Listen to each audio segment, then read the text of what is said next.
होत आहे. एक 2-3 म्हणजे आता सेकंदात आमचं ठीक होईल. आहे ना बाळा? व्यवस्थित आहे ना आता? हो हो हो.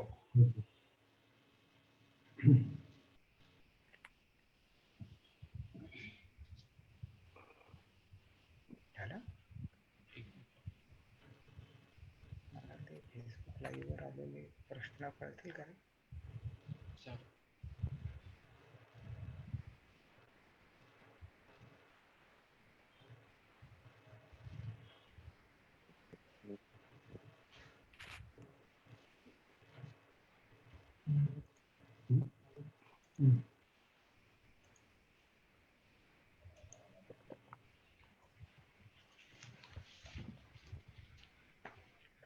नमस्कार.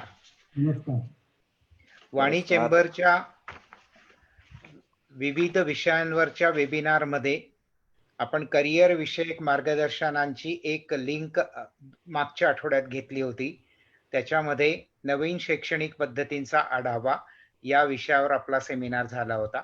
करिअरच्या विविध संधी या विषयावर आज आपण हा सेमिनार घेणार आहोत आणि या वेबिनारसाठी आपल्याला लाभले आहेत डॉक्टर गंगाधर शिरोडे आणि दुसरे डॉक्टर योगेशजी नेरकर. दोघांचा परिचय मी थोडक्यात करून देतो. खरं तर या दोघांना मान्यवरांना परिचयाची गरज नाही, पण आपल्याकडच्या सगळ्या लोकांना त्यांचा परिचय होणं आवश्यक आहे, म्हणून मी थोडक्यात करून देतो. डॉक्टर गंगाधर शिरोडे यांचे 12 विद्यार्थी यांच्या गायडन्स खाली PhD झाले आहेत. 8 विद्यार्थी MPhil झाले आहेत. त्यांचे 52 रिसर्च पेपर पब्लिश झाले आहेत. त्यांनी 7 पुस्तकांचं लिखाणकाम केलं आहे आणि त्या लिखाण कामामध्ये मॅक्रो इकॉनॉमिक्स आणि मॅनेजरियल अँड इंडस्ट्रियल इकॉनॉमिक्स या विषयांचा समाविष्ट आहे. ते member of the advisory board आहेत. 10 पेक्षा जास्त रिसर्च जनरल करता.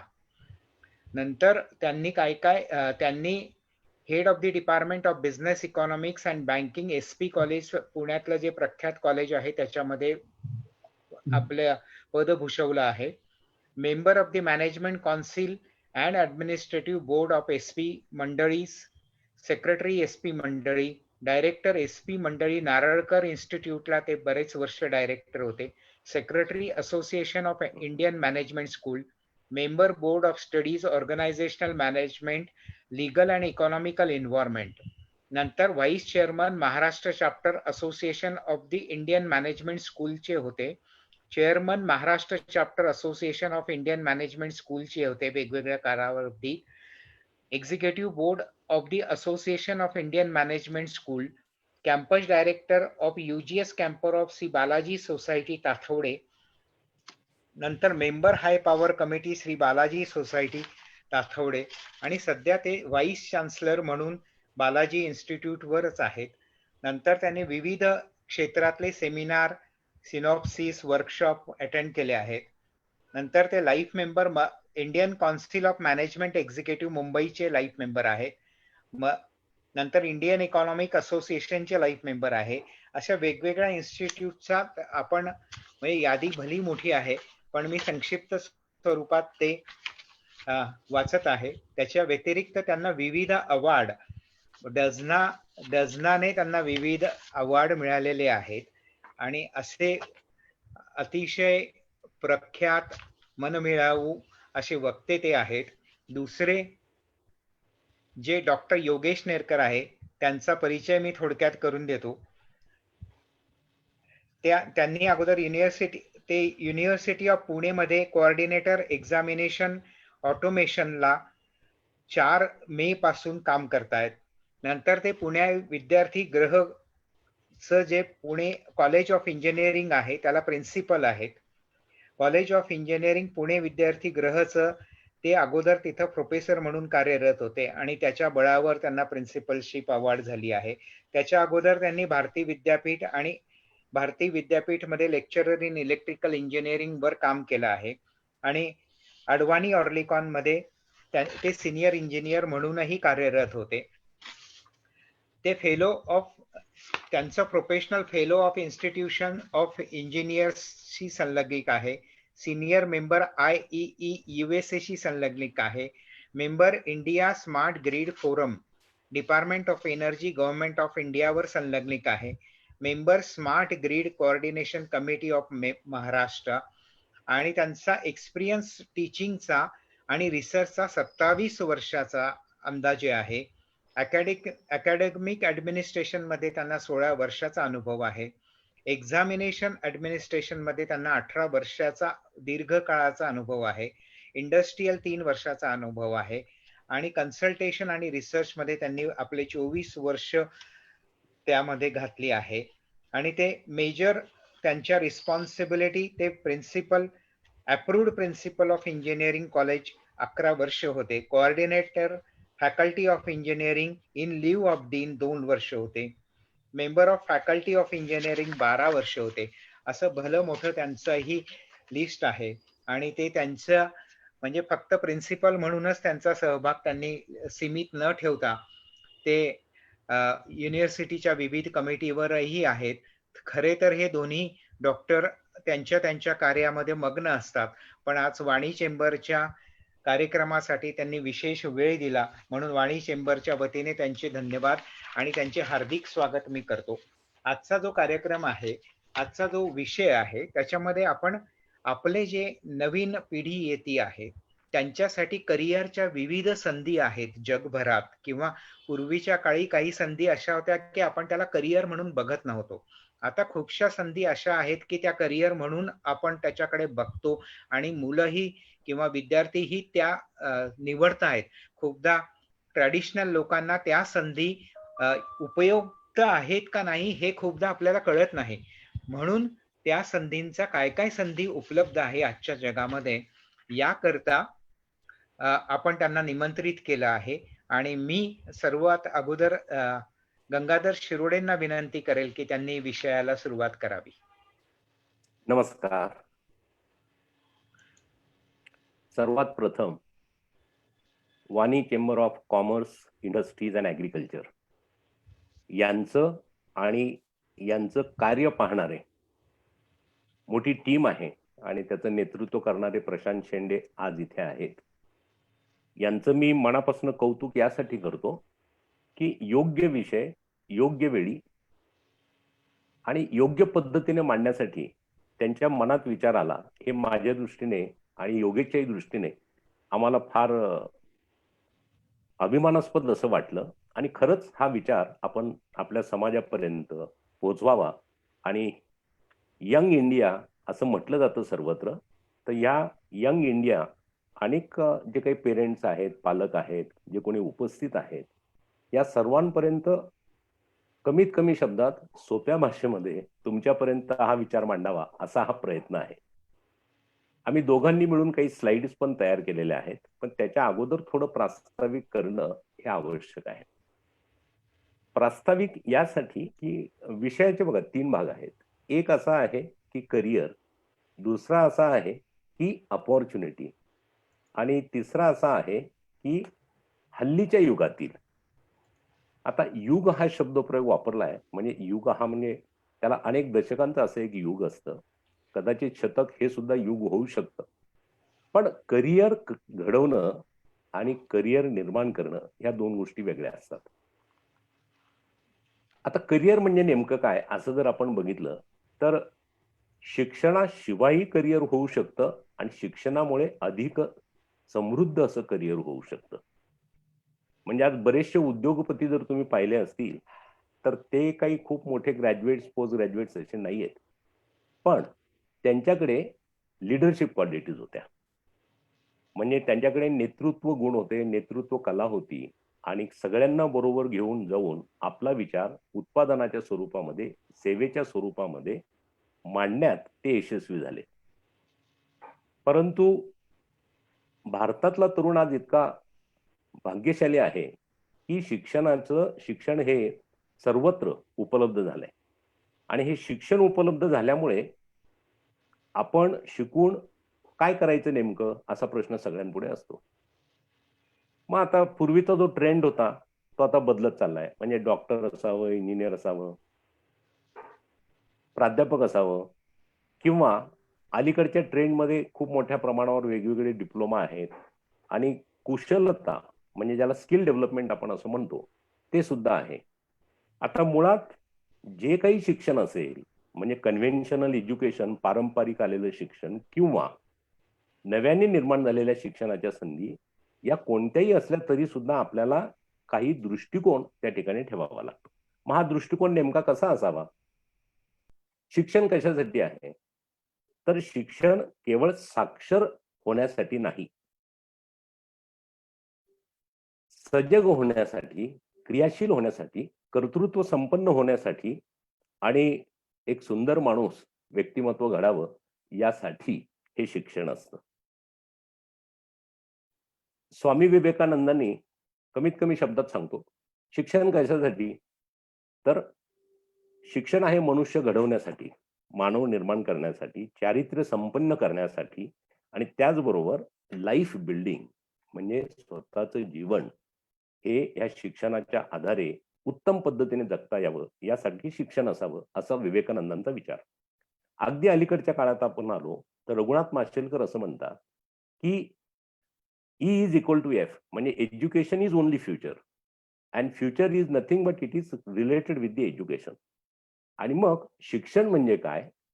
तर शिक्षण म्हणजे ज्ञान, त्याला कौशल्याची जोड, त्याच्यावर योग्य संस्कार आणि विवेकाचा स्पर्श, असं जेव्हा आपण एकत्रितपणे याचा विचार करतो तेव्हा हे शिक्षण खऱ्या अर्थाने उद्योग व्यवसायामध्ये अशा एका पर्सनॅलिटीची, अशा एका व्यक्तिमत्वाची वाट बघत असतं. म्हणजे संधी कोणाला मिळते? तर ज्याच्याकडे केवळ पदवी आहे, पदविका आहे, त्याला संधी मिळते असं नाही. जो विद्यापीठात प्रथम आलेला आहे त्याला नोकरी मिळते असं देखील नाही. पण या ज्ञानाला कौशल्याची जोड लागते. आणि कौशल्य हे नॅशनल स्किल डेव्हलपमेंट कॉर्पोरेशन जे आहे त्यांनी 108 वेगवेगळ्या प्रकारची कौशल्य ही सांगितलेली आहेत. आपल्याला ह्या सगळ्यांचा या ठिकाणी उहापोह करायचा नाही, पण त्याचबरोबर कम्युनिकेशन स्किल असतं, लँग्वेज असते, टीम बिल्डिंग असतं, आणि त्याच्याच बरोबर ऑर्गनायझेशनल स्किल्स असतात. सगळ्यांना बरोबर घेऊन जाण्याची एक क्षमता असते, लर्निंग ॲबिलिटी असते, लिसनिंग ॲबिलिटी असते. या सगळ्या गोष्टींचा जेव्हा आपण एकत्रितपणे विचार करतो तेव्हा त्या शिक्षणाला खऱ्या अर्थाने एक अर्थ प्राप्त होतो. म्हणजे घडवायला वेळ लागतो, व्यक्तिमत्व घडवायला वेळ लागतो, आणि त्याच्यात जर प्रयत्न सातत्य असेल, चिकाटी असेल, एक हातोटी असेल, अनेक वेगवेगळ्या कसोट्यांना सामोरं जाऊन जर आपण सातत्यानं प्रयत्न केला तर आपण यशस्वी होऊ शकतो. आता संधी नेमक्या कशा कशात आहेत अलीकडच्या युगामध्ये, असा हा प्रशांतच्या समोर हा विषय आहे. बदल हा आपण ऍक्सेप्ट केला पाहिजे, आणि बदल हा सातत्यानं घडत असतो. तुम्ही जर बारकाईने जर बघितलं तर प्रत्येक दशकामध्ये वेगवेगळ्या सेक्टर्समध्ये बदल घडत असतो. मग हा बदल नेमक्या स्वरूपाचा कसा आहे हे आपण समजून घेतलं पाहिजे. मग हा बदल कसा आहे असा जेव्हा मी विचार करतो आणि स्वतःलाच विचारतो तेव्हा मला असं लक्षात येतं की एन्व्हायरमेंट बदलतंय, शासनाचं धोरण बदलतंय, नवीन नवीन शिक्षणाच्या संधी प्राप्त होत आहेत, या अभ्यासक्रमामध्ये नाविन्य येतंय, त्याला उद्योगधंद्यांमध्ये ज्या प्रकारचं कौशल्य लागतं, ज्या प्रकारचं शिक्षण लागतं त्याचा समावेश होतोय. आणि म्हणून आपण केवळ बे एक बे अशा पद्धतीनं शिक्षण न घेता त्याला थोडा औद्योगिक अनुभव हा जर देत गेलो आणि त्यांच्या बरोबर जर आपण इंटरॅक्ट होत गेलो तर त्या विद्यार्थ्याचं व्यक्तिमत्व, त्या विद्यार्थ्याची जडणघडण ही अतिशय चांगली होते. म्हणजे कॅम्पस टू कॉर्पोरेट असा आम्ही शब्दप्रयोग वापरतो मॅनेजमेंटमध्ये. म्हणजे शिक्षण संस्था आणि उद्योगधंदा किंवा उद्योग व्यवसाय यांचं एकत्रीकरण जोपर्यंत होत नाही, यांचा जोपर्यंत एक विचार होत नाही शिक्षण व्यवस्थेमध्ये, तोपर्यंत रोजगाराच्या संधी, या शिक्षण चांगलं आहे पण त्या पद्धतीचा रोजगार नाही. आणि म्हणून आपल्याला त्या दृष्टिकोनातून हा विचार केला पाहिजे. What do recruiters look for, म्हणजे उद्योग व्यवसायामध्ये कशा प्रकारची अपेक्षा असते मुलाकडून, किंवा ज्याला नोकरी द्यायची आहे आणि ज्याला नोकरी हवी आहे, त्या दोघांमध्ये एक समन्वय साधावा लागतो. आणि मग तो समन्वय नेमका कसा असतो? तर आपण जेव्हा शिकतो, तेव्हा ते एज्युकेशन असतं, शिक्षण असतं. आणि लर्निंग म्हणजे नेमकं काय? तर आपण अनुभवातनं शिकणं. शिकण्याची प्रक्रिया ऑब्झर्वेशन मधनं होते. स्वतः काम केल्याने होते. स्वतः कामात अनेक अडचणी आल्या त्यातनं निर्माण होते. म्हणजे learning by doing, learning from others आणि लर्निंग फ्रॉम ऑब्झर्वेशन्स. अशी ही लर्निंग आणि मग हे लर्निंग आयुष्यभर चालू असतं. वय कुठलंही असू दे, पद कुठलंही असू दे, पण आपण हे शिकतच असतो. तेव्हा तरुणांना माझी एकच अशी विनंती करायची आहे, की केवळ पुस्तकी शिक्षण आणि वर्गात बसलं म्हणजे तुम्ही खूप तुम्हाला मिळालं असं नाही. खरं शिक्षण हे जसं वर्गात असतं, मोठं शिक्षण वर्गाबाहेर असतं. असं खूप मोठ्या आवाजात मी सांगणं चुकीचं ठरेल. पण आपण बऱ्याचशा गोष्टी ह्या अनुभवातनं शिकत असतो. आणि मग बऱ्याच वेळेस कसं होतं, की हे करू का नको? ते करू का नको? आणि हे केल्यानंतर मग समाज काय म्हणेल? माझे आई-वडील काय म्हणतील? माझ्या नातेवाईकांना काय वाटेल? यापेक्षा तुझ्या मनात नेमका काय विचार आहे? असा प्रश्न मी युवकांना विचारतो. तुला नेमकी आवड कशात आहे? आणि ज्याच्यात तुला आवड आहे, ज्याच्यात तुला कुठेतरी 2 पावलं पटकन पुढे जाता येतं, असा एखादा विषय, अशी एखादी पदवी तू निवडायची आणि ती निवडल्यानंतर मात्र कुठेही न घाबरता आत्मविश्वासाने पुढे जायचं. आणि मग बऱ्याच वेळेस कसं होतं, की आपण हे केलं तर मग चुकेल का? ते केलं तर चुकेल का? हे केल्यानंतर आपल्याला शिक्षणाची संधी मिळेल का? ते केल्यानंतर मिळेल का? अशा अनेक गोष्टी मनात येतात. पण जो चुकतो, तो शिकतो. म्हणून शिकण्यासाठी चुकलं पाहिजे असा त्याचा अर्थ नाही. पण जो चुकतो तो शिकतो आणि जो शिकतो तो सुधारतो आणि जो सुधारतो तो यशस्वी होतो आणि जो यशस्वी होतो, तो जर जागृत राहिला, म्हणजे वेळोवेळी तो जर शिकत राहिला, बदल करत राहिला, तर तो सर्वांना मार्गदर्शक ठरतो. आपल्या समाजामध्ये अशा अनेक आहेत, की जे इतरांना अतिशय व्यवस्थित मार्गदर्शन करू शकतील आणि स्वतःच्या अनुभवानुसार ते व्यवस्थित यशस्वी सुद्धा झालेले आहेत. आता 2 गोष्टी या ठिकाणी मला तुम्हाला सांगायच्या आहेत, की बी-ए, बी-कॉम, बी-एस-सी किंवा BE, MBA, dental, BEd, MEd, MPhil ह्या सगळ्या आता कन्व्हेन्शनल एज्युकेशनच्या ज्या वाटा आहेत, त्या आता चालून थकल्यासारख्या झालेल्या आहेत. कुठल्या अर्थाने थकल्यासारख्या झाल्या आहेत? तर आपल्या विद्यापीठांमध्ये सुद्धा अभ्यासक्रम ज्या पद्धतीने, ज्या वेगाने बदलायला पाहिजे, ज्या वेगाने ज्या गोष्टींचा समावेश करायला पाहिजे, तर ह्या डेमोक्रॅटिक सिस्टममध्ये काही गोष्टींना वेळ लागतो आणि तो इतका वेळ लागतो, की बऱ्याच वेळेस आपल्याकडे डिग्री असते, पण कौशल्य नसतं आणि त्या डिग्रीत जे ज्ञान अपेक्षित असतं, ते सुद्धा पुरेसं नसतं आणि म्हणून नोकरी, व्यवसाय शोधताना त्याच्यात अडचणी निर्माण होतात. म्हणून नवीन शैक्षणिक धोरणामध्ये सुद्धा आता अर्न अँड लर्न असा एक वेगळा संदेश त्या ठिकाणी आहे. म्हणजे तुम्ही शिक्षण घेत असताना सुद्धा तुम्ही मध्ये गॅप घेऊन नोकरी करू शकता, पार्ट टाईम नोकरी करू शकता आणि त्याच्यानंतर तुम्ही 4 वर्ष शिकलात सलग तरच तुम्हाला डिग्री मिळेल असं नाही. तर मधल्या काळात सुद्धा तुम्हाला सर्टिफिकेशन द्यायची व्यवस्था त्यांनी केलेली आहे. आणि अशा पद्धतीनं ही नवीन शिक्षण पद्धती जी आता आहे, ती जास्त प्रेरणादायी आहे, उपयोगी ठरणारी आहे आणि शासकीय धोरणांना योग्य पद्धतीने वळण लावणारी अशी आहे आणि तिथे रोजगाराच्या संधी भरपूर आहेत.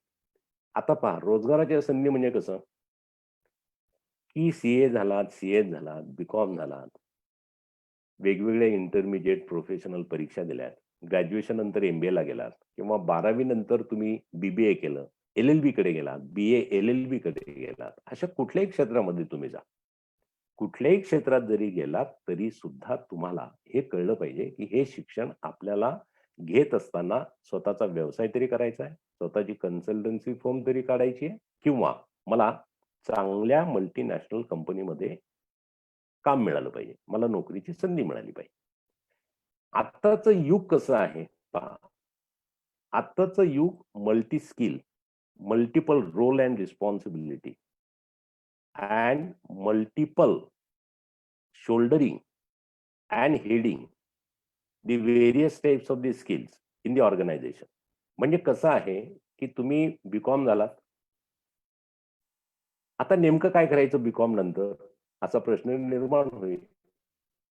मग हे करत असताना सुदैवाने अलीकडच्या काळामध्ये म्हणजे अलीकडच्या ह्या दशकातच 2-4-5 वर्षामध्येच ऑनलाईन सर्टिफिकेशन्स भरपूर मोठ्या प्रमाणावर उपलब्ध आहेत. ज्याला आम्ही असं म्हणतो, की शासनाने मूक याचा अर्थ MOOC massive open online courses हे तुम्हाला करता येतात.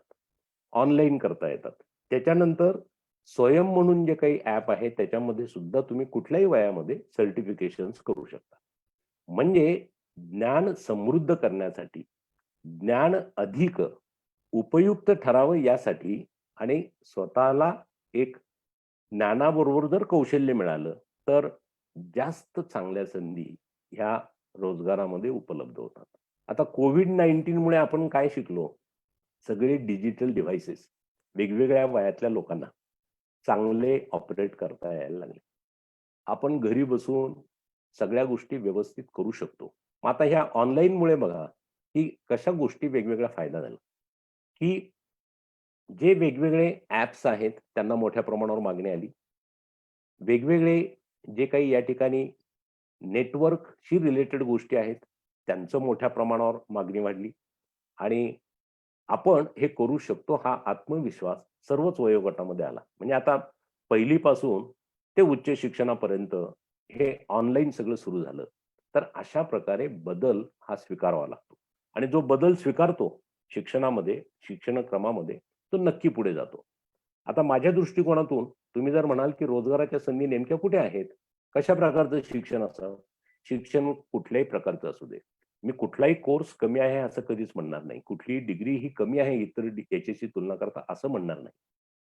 तिथे तुम्ही किती ज्ञान आत्मसात केलं आणि तिथे तुमच्या डोळ्यासमोर नेमकं उद्दिष्ट काय आहे, हे तुम्हाला समजलं पाहिजे. केवळ कुणीतरी सांगतोय म्हणून आपण शिकतो, असं कधीही करू नका. आणि माझी पालकांना सुद्धा अशीच विनंती आहे, की आपल्या मनात जर काही संकल्पना अशा असतील, की हे शिकल्यानंतर माझ्या मुलाचं कल्याण होईल आणि त्याने हेच शिकलं पाहिजे, असा अट्टाहास अजिबात करू नका. त्याचं कारण कोणत्याही क्षेत्रामध्ये जाण्याची मुलाची तयारी असेल, तर त्याला आपण संधी दिली पाहिजे. कुठलंही क्षेत्र असं नाही, की हे बरोबर नाही, हे अयोग्य आहे, याला प्रतिष्ठा नाही, असं मानायचं काही कारण नाही. फक्त आपलं उद्दिष्ट असं असलं पाहिजे, मी याच्यामध्ये झोकून काम करेल आणि याच्यात जास्तीत जास्त वर जाण्याचा प्रयत्न करेल. जास्तीत जास्त कौशल्य माझ्या हातून होतील, तर मग मला नक्की यशस्वी त्या ठिकाणी मिळेल. उदाहरण तुम्हाला सांगतो. आपला देश हा शेतीप्रधान आहे. कमीत कमी मिनिटात मी ते आवरतो. आपला देश हा शेतीप्रधान आहे असं म्हटलं जायचं. आज काय परिस्थिती आहे? आज एकूण जी-एन-पीमध्ये म्हणजे ग्रॉस नॅशनल इन्कम आणि जी-डी-पी ग्रॉस डोमेस्टिक प्रॉडक्ट याच्यामध्ये सुद्धा पूर्वी असणारा औद्योगिक क्षेत्राचा वाटा, शेती क्षेत्राचा, प्राथमिक क्षेत्राचा वाटा आणि सर्व्हिस सेक्टर ज्याला आपण म्हणतो अलीकडे सेवा क्षेत्र, असं जर तुम्ही पाहिलं तर 1980 नंतर ते 2018-19 पर्यंत प्रचंड मोठ्या प्रमाणावर बदल झालेला दिसतो. आज आपण शेतीप्रधान देश म्हणून राहिलेलो नाही. आपण सेवा प्रधान देश म्हणून आहोत, हे लक्षात ठेवायला पाहिजे. म्हणजे अपॉर्च्युनिटीज कुठे आहेत? तर अपॉर्च्युनिटीज ह्या सर्वाधिक या सर्व्हिस सेक्टरमध्ये आणि त्याच्यानंतर मॅन्युफॅक्चरिंगमध्ये म्हणजे औद्योगिक क्षेत्रामध्ये. मग आता हे जेव्हा मी सांगतो तेव्हा थोडा डेटा जर तुम्ही बघितला, आकडेवारी जर पाहिली तर असं लक्षात येतं, की 1980-81 दरम्यान सेवा क्षेत्राचा वाटा हा एकूण जी-डी-पीमध्ये 38% होता. 1990-91 म्हणजे 10 वर्षामध्ये 38% वरनं तो 43% झाला. 2009-2010 मध्ये कशी भरारी घेतली बघा. 38 वरनं 57% पर्यंत तो गेला. आणि आज 2018-19 ची जर आकडेवारी पाहिली तर 65% पर्यंत म्हणजे एकूण स्थूल राष्ट्रीय उत्पन्नामध्ये 65% राष्ट्रीय उत्पन्न हे सेवा क्षेत्राकडनं येतं. मग याचा अर्थ असा, की हे क्षेत्र हे वेगाने वाढणार आहे. याच्यात भरपूर रोजगाराच्या संधी आहेत, नोकरीच्या संधी आहेत. तुम्ही बिझनेसमन होऊ शकता म्हणजे आणि तुम्ही जॉब पण घेऊ शकता. म्हणजे you may provide jobs to others as well as you can create a job also. मग आता बघा, हे सेवा क्षेत्र म्हणजे नेमकं काय? तर तुमच्या म्हणजे तुम्हाला नीट समजलं पाहिजे हे सेवा क्षेत्र कसं असतं, काय असतं ते. तर त्याच्यामध्ये मी तुम्हाला एवढंच सांगतो, की बऱ्याच वेळेस आपल्या डोक्यात पूर्वी असं होतं पालकांच्याही डोक्यामध्ये, की बँकिंग, इन्शुरन्स, पोस्ट, टेलिग्राम हे सेवा क्षेत्र येतं. असं नाहीये. सेवा क्षेत्र हे जवळ-जवळ 152 अशा वेगवेगळ्या प्रकारच्या उद्योगांचं मिळून हे सेवा क्षेत्र आहे. आणि त्याची विभागणी जर पटकन 2 मिनिटात तुम्हाला सांगायचं झालं, तर ती अशी करता येईल आपल्याला, की व्यापार, hotels and transportation, restaurants, storage, communication, banking, insurance, real estate, legal services. अशा सगळ्या गोष्टींमध्ये जर तुम्ही पाहिलं आणि त्यातले बारकावे जर नीट समजून घेतलात, तर रोजगाराच्या खूप मोठ्या प्रमाणावर संधी त्याच्यात आहेत. अजून रोजगाराच्या संधी कुठे आहेत? तर आय-ओ-टी, इंटरनेट ऑफ थिंग्स. म्हणजे जो आज बदल मोठ्या प्रमाणावर होतोय, जो आमच्या स्लाइड्समध्ये पण आम्ही दाखवलेला आहे, ते नेरकर तुम्हाला सांगतील. तर त्या आय-ओ-टीमध्ये प्रचंड मोठ्या प्रमाणावर आता वाढ होते, गुंतवणूक होते आणि तिथे आपण जाऊ शकतो. कुठलाही विद्यार्थी म्हणजे त्याला इंजिनिअरिंगचं शिक्षण पाहिजे असं नाही, कॉमर्सचं शिक्षण पाहिजे असं नाही, शास्त्र शाखेकडचं शिक्षण पाहिजे असं नाही. एक डिग्री आणि त्याच्याबरोबर असणारे वेगवेगळे सर्टिफिकेशन कोर्सेस आणि लागणारं कौशल्य, हे जर आत्मसात केलं, तर यश हे 100% आहे. फक्त प्रयत्न सातत्य त्या ठिकाणी लागतात. आणि प्रयत्न सातत्य म्हणजे जिद्दच पाहिजे. म्हणजे नेहमी असं म्हटलं जातं पहा, की कुणाला यशस्वी होता येतं जीवनामध्ये? तर ज्याच्या अंगी सहनशीलता आहे आणि प्रयत्न सातत्य आहेत आणि स्वतःचं टार्गेट ज्याचं ठरलेलं आहे, की मला हे करायचं म्हणजे करायचंच. 2 वर्ष लागतील, 5 वर्ष लागतील, 10 वर्ष लागतील, पण मी करणार म्हणजे करणार. मग त्याला तिथे कुठल्याही प्रकारची आडकाठी नसते. आणि म्हणून अगदी साध्या सोप्या भाषेत जर सांगायचं झालं, तर ही सगळी कौशल्य जी मगाशी तुम्हाला सांगितली, ह्या कौशल्यांचा जर आपण विकास केला, तर रोजगाराच्या संधी ह्या प्रचंड मोठ्या प्रमाणावर आहेत. म्हणजे सर्व्हिस सेक्टरमध्ये आहेत, मॅन्युफॅक्चरिंगमध्ये सुद्धा आहेत आणि त्याच्यानंतर ज्याचं इंजिनिअरिंग आहे, ज्याला सायन्स बॅकग्राऊंड आहे, ज्याला डिप्लोमा करून पुढे जायचं आहे. तर अशासाठी काय वेगवेगळ्या प्रकारच्या संधी आहेत, तर त्याच्यावर प्रकाश टाकणार आहेत योगेश नेरकर सर. पण त्यांनी त्याच्यावर प्रकाश टाकण्या अगोदर मला सर्व तरुण विद्यार्थ्यांना, विद्यार्थिनींना आणि पालकांना असं सांगायचंय, की काही जुन्या संकल्पना डोक्यातून काढून टाका. मुलगा बी-ए झाला, बी-कॉम झाला, बी-एस-सी झाला, आता ग्रॅज्युएशन आणि डिप्लोमा हे केवळ पुढे जाण्यासाठी म्हणून एक पाऊल आहे. पण त्याशिवाय त्या पलीकडे 12वी नंतर सुद्धा अनेक वेगवेगळ्या प्रकारच्या वाटा ह्या अतिशय उत्तम उपलब्ध आहेत आणि त्याचा आपण साकल्यानं विचार करावा. व्यक्तिगत जेव्हा काही प्रश्न असेल तेव्हा त्याचा उहापोह अधिक चांगला करता येईल. परंतु 6-6 आणि 8-8 वर्ष शिक्षणामध्ये घालायचे, म्हणजे त्याच्यात गुंतवणूक करायची. रिटर्न ऑन इन्व्हेस्टमेंट असा जर विचार केला, तर पूर्वी पोस्ट ग्रॅज्युएट करायचं म्हणजे गेले 6 वर्ष तुमचे. पोस्ट ग्रॅज्युएट केल्यानंतर पुन्हा सर्व्हिस नाही म्हणून मग अजून पुढे काहीतरी करायचं आणि मग हे संपतच नाही, असं नाही. 18-20 वर्ष झाल्यानंतर आपण शिक्षण आणि त्याचबरोबर अनुभव या दोन्ही गोष्टींची जर सांगड एकत्र घातली, तर मला असं वाटतं, की रोजगार मागण्यापेक्षा रोजगार ज्यांना हवा आहे तेच आपल्या मागे लागतील, अशी एक परिस्थिती निर्माण होऊ शकते. एक साधं उदाहरण तुम्हाला सांगतो. 12वी नंतर आता बी-ए, LLB, B.Com LLB, BBA LLB असा ज्यांना लॉ करायचंय त्यांच्यासाठी कोर्स आला. आता लॉ डिग्री केवळ अभ्यासक्रमातून मिळते का हो? अभ्यासक्रम तुम्हाला आहे. तो कशासाठी आहे? तुम्हाला ते ज्ञान यावं, तुम्हाला ते सगळे कायदे समजावेत, उपकायदे समजावेत त्याच्यासाठी आहे. परंतु तुम्हाला समाजापुढे उभं राहायचंय.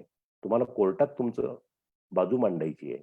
मग त्याच्यासाठी केवळ कायद्याचं ज्ञान असून चालणार नाही. तर तुमच्याकडे मुटिंग स्किल्स पाहिजेत. मुटिंग स्किल याचा अर्थ अ, अभिरूप न्यायालय जसं असतं, की माझ्यासमोर जज बसलेला आहे, माझा प्रतिवादी माझ्यासमोर आहे आणि मला बाजू मांडायची आहे. तर ती बाजू मांडताना जी वेगवेगळी कौशल्य लागतात, ती कौशल्य तुम्हाला आत्मसात करता आली पाहिजे. मग जसं वकिलाला अगोदर ती एल-एल-बी डिग्री मिळण्याबरोबर ही कौशल्य जर त्याच्याकडे असतील, तर तो अतिशय आत्मविश्वासाने प्रेरित होऊन आपली बाजू मांडू शकतो. पण केवळ कॉन्फिडन्स असून चालत नाही.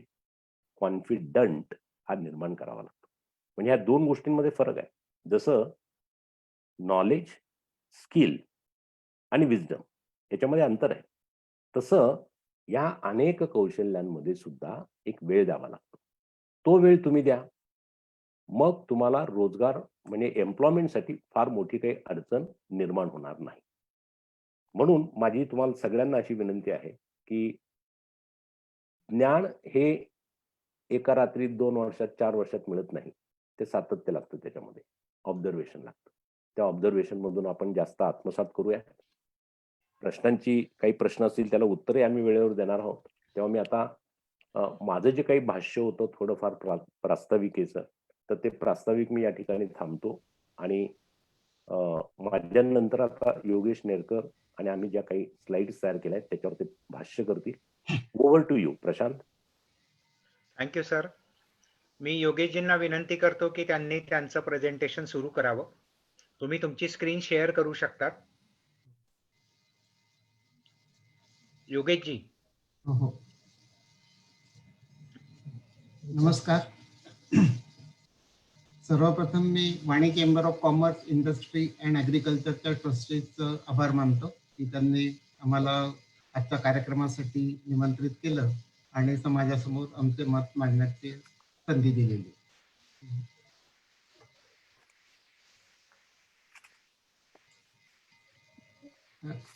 माझं आजच्या विषयाला धरून मी सुरुवात करतो. Career planning. करिअर प्लॅनिंग हा फार महत्त्वाचा मुद्दा आहे. आपला basically career planning is must for every individual. प्रत्येकाला आपल्या आयुष्यात काय करायचं आहे या संबंधी निश्चित ध्येय ठरवलं पाहिजे. या दृष्टीने त्याचे प्रयत्न कंटिन्यू व्हायला पाहिजे. आणि त्या म्हणजे आपण ज्या उच्च शिक्षण घेणार आहोत ते आपल्या आवडीचं पाहिजे आणि त्या दृष्टीने आपलं प्लॅनिंग असलं तर आपण आयुष्यात नक्कीच यशस्वी होतो. आता या काही टिप्स देतो बिल्डिंग करिअर. बिल्डिंग म्हणजे आपलं करिअर बिल्डिंगसाठी पहिलं आपलं काय करायचं मी तुम्हाला सांगितलं त्याप्रमाणे आपलं गोल आयुष्यात सेट केलं पाहिजे. ते काही लोकांना ती संधी लहानपणापासूनच मिळते की काही बॅकग्राऊंड असली तर ते आपलं ध्येय ठरवतात की कॉम्प्युटर इंजिनियर व्हायचं, IT इंजिनियर व्हायचं, डॉक्टर व्हायचं, वकील व्हायचं. त्या दृष्टीने ते प्लॅनिंग करतात. नंतर सर्वात महत्त्वाची गोष्ट आहे की आपण त्या दृष्टीने कंटिन्युअस अभ्यासवृत्ती आपल्याकडे असली तर या सर्व गोष्टी आपल्याला नक्की जमतात. नंतर त्या दृष्टीने आपण basically ask, listen and learn म्हणजे त्या चर्चा केली पाहिजे लोकांचं काय म्हणणं आहे त्या दृष्टीने ते पण ऐकलं पाहिजे आणि आपण कंटिन्युअस अभ्यासाच्या किंवा त्या दृष्टीने ध्येयाचा ध्यास ठेवला पाहिजे. आणि त्यानंतर आपण उच्च शिक्षण मिळवल्यानंतर आपण चांगला जॉब मिळाल्यानंतर त्या दृष्टीने पुढे आपलं नेटवर्क बिल्ड करायचं आणि स्वतःला डेव्हलप करत जायचं. It is continuous process. तर त्या दृष्टीने आपण कंटिन्युअसली म्हणजे प्रयत्नशील राहणं आवश्यक असतं. आणि ही बेसिकली यात 50% आपल्या लकचा फॅक्टर म्हणजे लक फॅक्टर असतं, 50% आपले इफर्ट्स असतात. काही जणांना या गोष्टी ताबडतोब साध्य होतात, काही जणांना थोडा उशीर लागतो आपल्याला एक्झॅक्ट काय करायचं ते ठरवण्यासाठी. परंतु प्रयत्नशील माणसाला कायम यश मिळतं हे अनुभवावरूनच आपल्याला साध्य करता येतं. बेसिकली आजच्या या कार्यक्रमासाठी ज्या करिअर प्लॅनिंगच्या स्टेप्स आहेत त्यात सेल्फ असेसमेंट म्हणजे स्वतःला आपण ओळखलं पाहिजे की आपले काय म्हणजे स्वतःला इव्हॅल्युएट करता आलं पाहिजे. आपला इंटरेस्ट काय आहे, आपल्या पर्सनल कॅरेक्टरिस्टिक्स काय आहे, व्हॅल्यूज काय आहे आणि आपल्या कुठला स्किल सेट आहे ते एकदा लक्षात आलं तर आपल्याला त्या दृष्टीने करिअर प्लॅनिंग करणं खूप सोपं होतं. नंतर त्या दृष्टीने करिअर प्लॅनिंगच्या दृष्टीने आपण एकदा ते निश्चित केलं की आपण त्या दृष्टीने स्वतःवरच रिसर्च करणं म्हणजे हा रिसर्च हा शब्द फार मोठा आहे पण आपण स्वतःच एफर्ट घेऊन ठरवायचं असतं की आपल्या कुठल्या दृष्टीने पुढे जायचं आहे. आणि मग तो निर्णय घेतला की आपण त्या दृष्टीने ऍक्शन घेतल्या पाहिजे. ऍक्शन म्हणजे आपण एकदा कुठला कोर्स घ्यायचं ते निश्चित केलं त्या दृष्टीने म्हणजे त्या क्षेत्रात अधिकाधिक ज्ञान मिळवण्याचा प्रयत्न केला की आपण नक्कीच आपल्या त्या बाबतीत यश मिळू शकतं आणि आपण पुढे जाण्याचं म्हणजे नक्कीच त्या बाबतीत आपण पुढे जातो. आता त्या या सर्व करिअर प्लॅनिंगसाठी म्हणजे आता आजच्या या कार्यक्रमासाठी 10वी 12वी किंवा ग्रॅज्युएट झालेले सर्व विद्यार्थी किंवा त्यांचे पालक उपस्थित असतील त्यांच्यासाठी मी वेगळ्या टिप्स देतोय की कशा पद्धतीने आपण पुढे जायचं की आपल्याला जीवनात यशस्वी होता येईल. पहिली टीप असतात म्हणजे या दृष्टीने पहिला जो रूल आहे जीवनात यशस्वी होण्यासाठी की तुम्ही तुमचं शिक्षण झालं म्हणजे आपण ठरवलं की या क्षेत्रात आपल्याला प्रवेश घेऊन शिक्षण घ्यायचं, शिक्षण झालं की आपण पैसा मिळवणं हा ध्येय न ठेवता सुरुवातीला आपण लर्निंग खूप महत्वाचे असतं की आयुष्यात पैसा आपल्याला मिळतच असतो पण पहिल्या स्टेजमध्ये आपण की ज्या ठिकाणी ज्या इंडस्ट्रीमध्ये किंवा ज्या ऑर्गनायझेशनमध्ये आपल्याला शिकता येईल अशा ऑर्गनायझेशन जॉईन केलं तर आपल्याला जीवनात कॉन्फिडन्स येतो आणि त्या दृष्टीने आपल्याला पुढे जाण्यास मदत होते. नंतर मी पूर्वी सांगितलं त्याप्रमाणे आपला करिअर पाथ जो ठरवायचा असतो तो अशा पद्धतीने पाहिजे की आपण आनंदी राहायला पाहिजे. माझे खूप विद्यार्थी असं झालं की जे इंजिनिअरिंग ग्रॅज्युएट झाले परंतु ते त्यांच्या म्हणजे नाट्य क्षेत्रात किंवा सिनेमामध्ये ते जॉईन झालेत म्हणजे ग्रॅज्युअली किंवा स्क्रिप्ट लिहायला त्यांनी सुरुवात केली. तुम्ही ग्रॅज्युएट झालात पण त्यांचा इनिशियल पाथ होता की आई वडिलांच्या इच्छेनुसार ते इंजिनियर झाले म्हणजे तो 50% त्यांचा वेळ यात गेला आणि त्यानंतर त्यांच्या आवडीचा विषय त्यांनी निवडला आणि त्या क्षेत्रात ते पुढे गेलेले आहेत. त्या दृष्टीने एक्झॅक्ट करिअर आपल्याला डिसाईड करता आलं तर त्या दृष्टीने आपण जीवनात आनंदी राहतो आणि आपल्याला म्हणजे काम करण्यातही इंटरेस्ट असतो. आणि तिसरा महत्वाचा रूल आहे तो म्हणजे आपण एक जबाबदारी स्वीकारली तर आपण तिथे हार्डवर्क आणि रिटेन्शन फार महत्वाचं असतं. एकदा आपण आपलं आवडीचं क्षेत्र निवडलं की आपल्याला त्या क्षेत्रात लॉंग ड्युरेशन 20 वर्ष 25 वर्ष 30 वर्ष काम करण्याची संधी मिळते आणि आपल्याला त्या दृष्टीने एक काहीतरी सिग्निफिकंट कॉन्ट्रीब्युशन करता येतं. पण या सर्व गोष्टी कशावर अवलंबून आहे की आपण राईट पाथ निवडला आणि स्वतःला इव्हॅल्युएट करून आपण कुठल्या क्षेत्रात योग्य आहोत ते एकदा आपलं निश्चिती झाली तर माणूस त्या दृष्टीने नक्की यशस्वी होतो. जर ते आपण तो पाथ अप्रोप्रिएटली निवडला नाही तर आपल्याला अडचणी वेगवेगळे येतात की आपण जॉब 1-2 वर्ष इथे जॉब करा 2 वर्ष तिथे जॉब करा पण ते म्हणजे सक्सेस व्हायला यात अडचणी येतात. त्यामुळे आपला राईट पाथ निवडणं या आयुष्यात यशस्वी होण्यासाठी किंवा करिअर सक्सेससाठी खूप महत्वाचे असतं. नेक्स्ट आता एकदा आपलं शिक्षण झालं की जर आपलं निश्चित झालं असेल की आपल्याला आपण शिकलेलो आहे थोडं आपल्याला आता नोकरी करून प्रॅक्टिकल एक्सपिरियन्स घ्यायचा आहे तर कॅम्पस प्लेसमेंट हे सर्वात चांगलं अपॉर्च्युनिटी असते.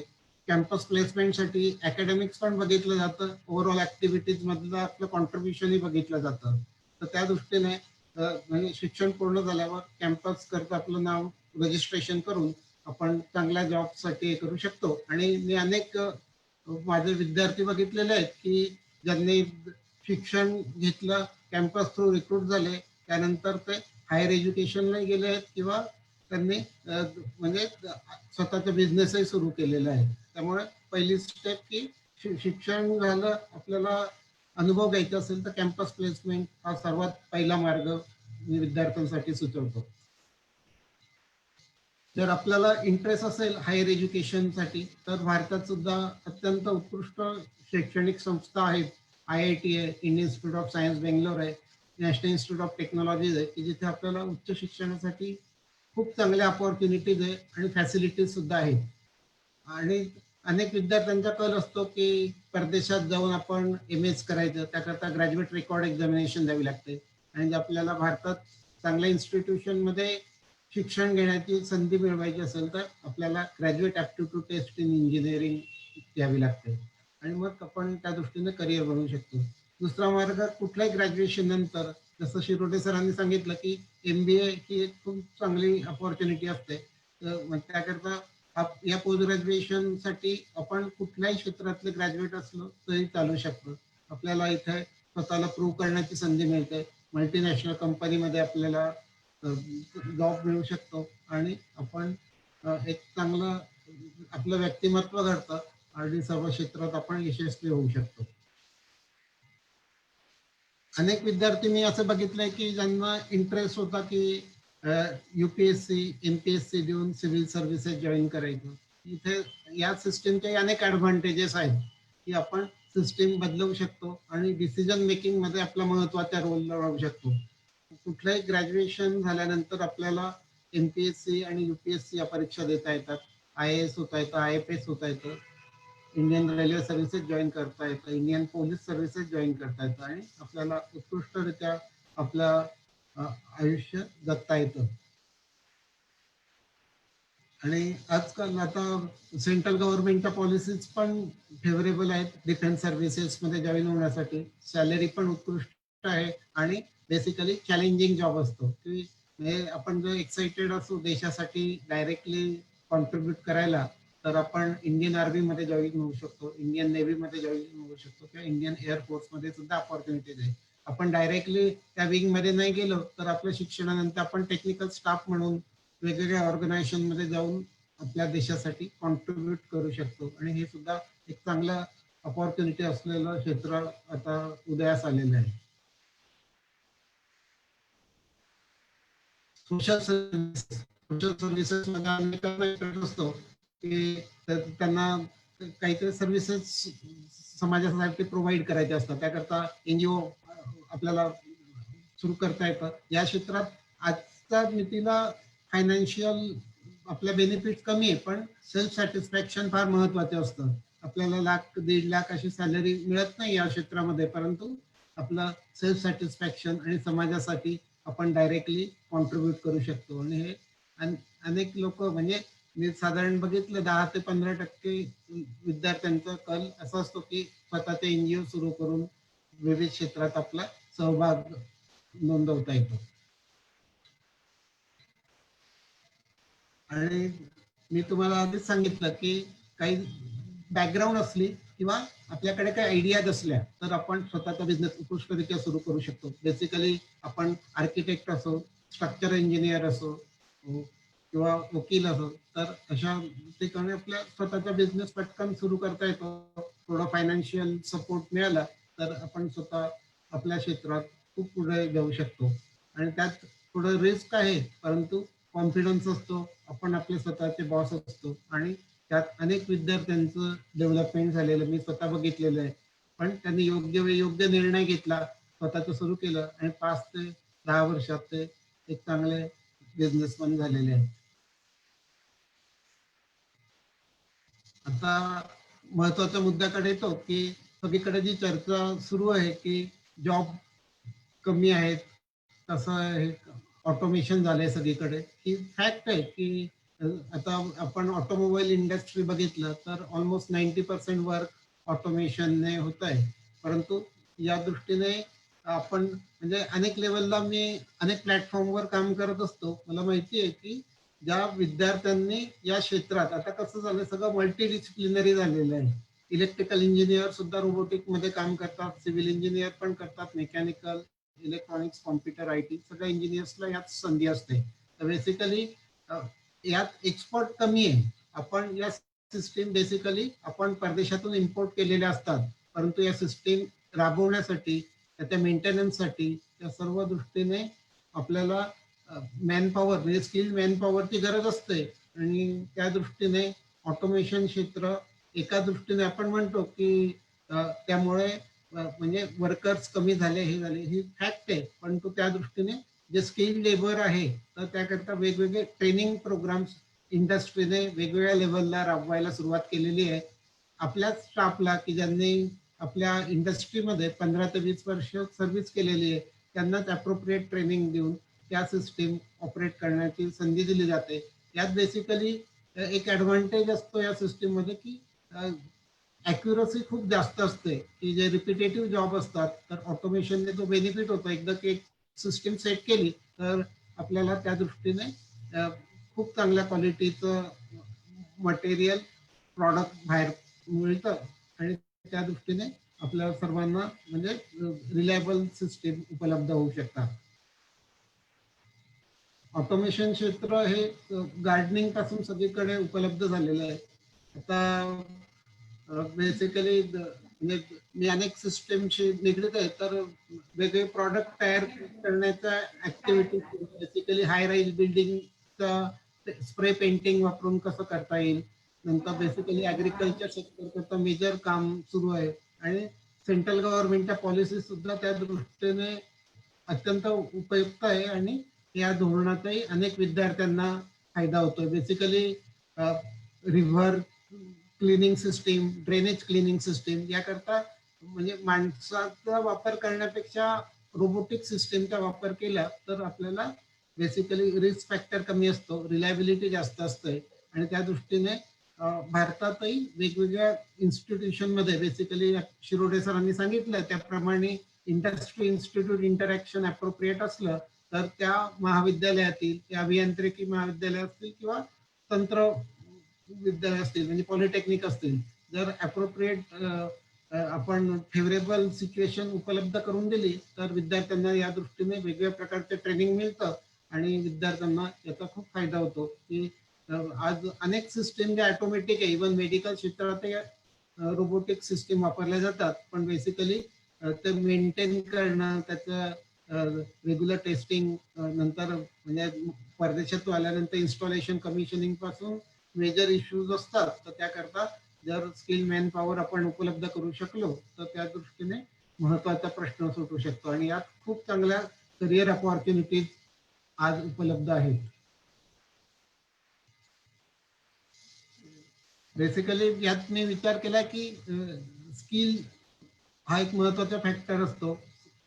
Skill factor is associated with training आणि मी एकंदरीत बघितलं की सॅलरी स्ट्रक्चर सुद्धा म्हणजे रोबोटिक नॉलेज असणारा किंवा ऑटोमॅटिक सिस्टीम मध्ये खूप चांगल्या प्रकारचं असतं. आणि आज बेसिकली आपण बघतो अनेक क्षेत्रामध्ये ऊस तोडणीपासून सगळ्या क्षेत्रात म्हणजे मॅन पॉवर उपलब्ध होणं हा मेजर इश्यू झालेला आहे. या क्षेत्रातही भारतातल्या अनेक अभियांत्रिकी महाविद्यालयांमध्ये म्हणजे विद्यार्थ्यांनी अशा सिस्टीम बनवल्या आहेत की ज्यामुळे ते ऊस तोडणीपासून सर्व प्रोसेस राबवणं अत्यंत सोयीस्कर झालेले आहे. आता new technology have potential to append much what we know about the people work. त्याकरता बेसिकली अंडरस्टँडिंग असावं लागतं की कशा प्रकारे सिस्टीम ऑपरेट होतात. त्या म्हणजे मेकॅनिकल सिस्टीम, त्यात इलेक्ट्रॉनिक कॉम्प्युटर सिस्टीम वापरून आपण बेसिकली अनेक गोष्टी ऑटोमेटेड सिस्टीम बनवू शकतो, वापरू शकतो आणि करिअर अपॉर्च्युनिटीज या क्षेत्रात मोठ्या प्रमाणावर उपलब्ध झालेल्या आहेत. आता तुम्हाला माहिती आहे 100 पेक्षा जास्त स्मार्ट सिटीज भारतात आता तयार झालेल्या आहेत. या क्षेत्रात खूप मोठ्या प्रमाणावर अपॉर्च्युनिटीज आज उपलब्ध आहेत. तो एक उदाहरण देतो की इलेक्ट्रिक व्हेकल हे महत्वाचं क्षेत्र आता उपलब्ध झालेलं आहे. तर बॅटरी चार्जिंग सिस्टीम तिथे जसं जागोजागी म्हणजे साधारण 2 किलोमीटरवर एक पेट्रोल पंप लागतं, तसं त्याच पद्धतीने चार्जिंग स्टेशन्सची आपल्याला आवश्यकता लागणार आहे. त्याकरता या क्षेत्रातही मोठ्या प्रमाणावर करिअर अपॉर्च्युनिटीज आज उपलब्ध झालेल्या आहेत आणि म्हणजे टेक्नॉलॉजी डेव्हलपमेंट वेगवेगळ्या लेवलला चालू आहे आणि एकदा ते झालं, सिस्टीम सक्सेस झाल्या की सगळ्या ठिकाणी आपल्याला चार्जिंग स्टेशनची उपलब्धता करता येईल. नवीन नवीन एअरपोर्ट होत आहे, तिथलं कम्युनिकेशन नेटवर्क, तिथलं सिक्युरिटी सिस्टीम, सगळ्या सिस्टीमसाठी आवश्यकता आहे. त्या व्यतिरिक्त मी तुम्हाला सांगितलं त्याप्रमाणे बेसिकली एन्व्हायरमेंटल इश्यूज हा महत्वाचा कन्सेप्ट स्मार्ट सिटीज मध्ये कन्सिडर झालेला आहे.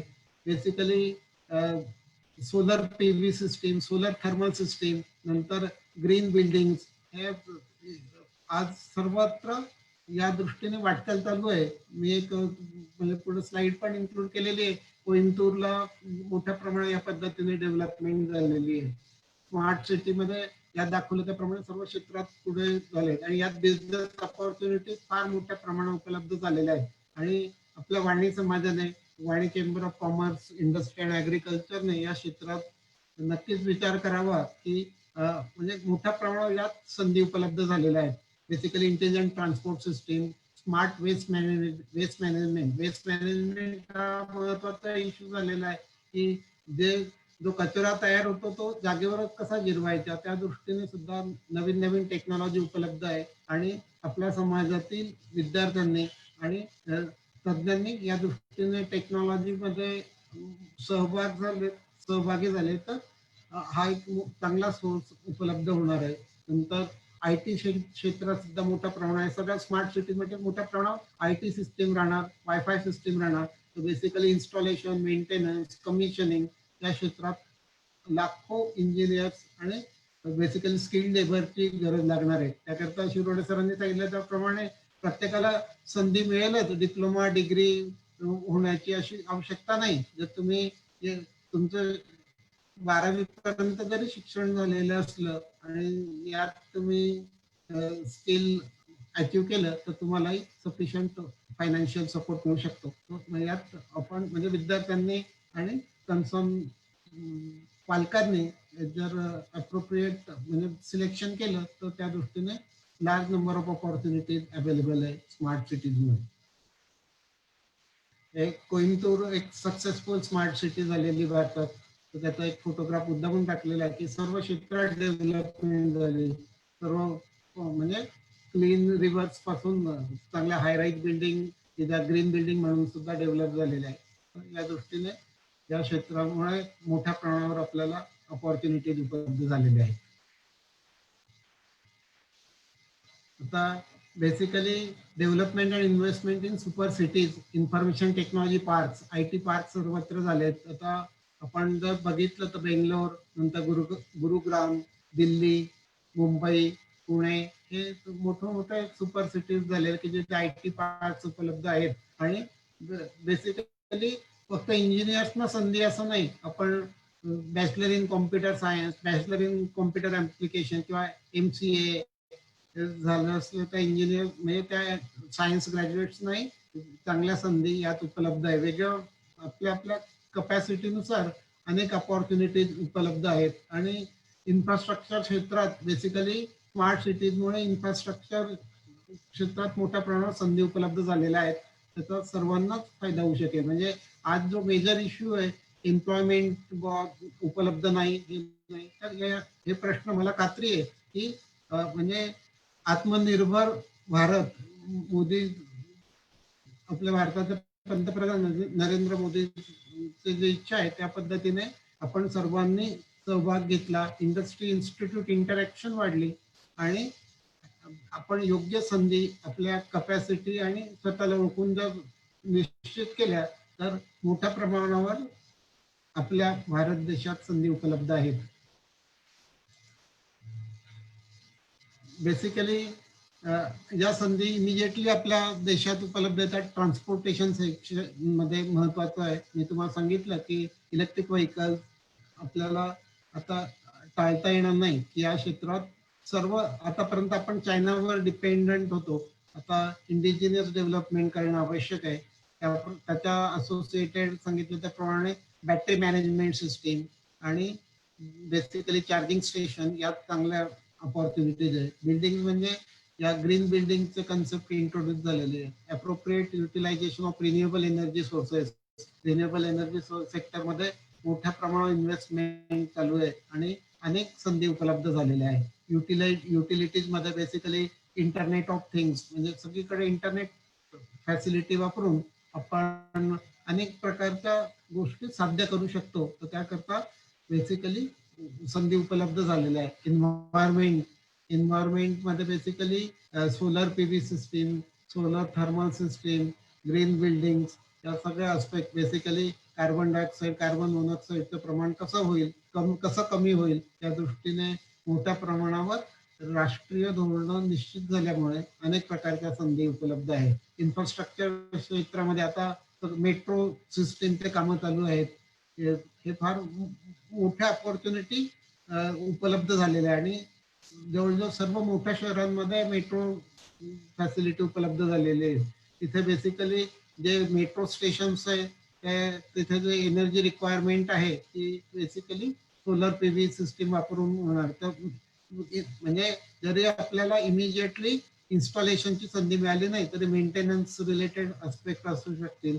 नंतर बेसिकली कम्युनिकेशन रिलेटेड अपॉर्च्युनिटीज आहे. सगळीकडे सीसीटीव्ही कॅमेराज असतात, RFID सिस्टीम असते. तर या सर्व सिस्टीम मध्ये आपण आपल्या आवडीचं, आपल्या आर्थिक ताकदीनुसार आपण बिझनेस सुरू केला, आपण स्वतःच काही व्यवसाय सुरू करून या क्षेत्रात पुढे गेलो तर खूप अपॉर्च्युनिटीज उपलब्ध आहे.